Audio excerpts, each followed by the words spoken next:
Hello सांग मैंने नमस्कार आपण मैंने केमी अच्छा जदि चैनल नुआ तो प्लीज सब्सक्राइब कर दिंतु जो मैंने कुकिंग वीडियो देखा आसुँच कुकिंग चैनल भाभी प्लीज यहाँ से चैनल नुह आपण मैंने जानते मु घरे समस्त कहीदे मुझे आरिसा पिठा करी बोलिकी मो बहुत साहस कर पारे आरिसा पिठा हेल्ले मुझे साहस कली देखला कौन है आपण मैंने वीडियो देखो जानीपारे कौन हो धोईदेली चाउल को पूरा गोटे राति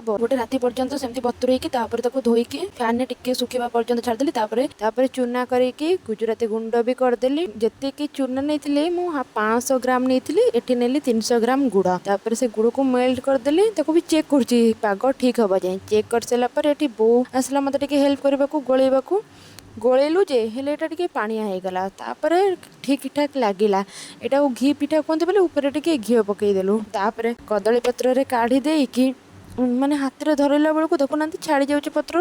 छाणिलु भी हेले कौन है के जाने जमा पिठा ठीक से हेलानी कौटी भूल करदेलु आपण मैंने निहाती कमेंट करी कहबे आपण मैंने केबे आरिसा पिठा करिसेंती आपण मानका परफेक्ट हेछि ना हेनि सेटा भी निहाती कमेंट करी जणेबे आपण मैंने केमिति करंती से रेसिपीटा भी कमेंट रे निहाती जणेबे परिबे देखुना आरिसा पिठा केमिति हेछि किंतु भीतर बहुत नरम अछि मते लागु जो पानी हेइ जेतला सेति पई कि ठीक से हेलानी आ जदि वीडियो लागला तले प्लीज सब्सक्राइब कर दियंतु।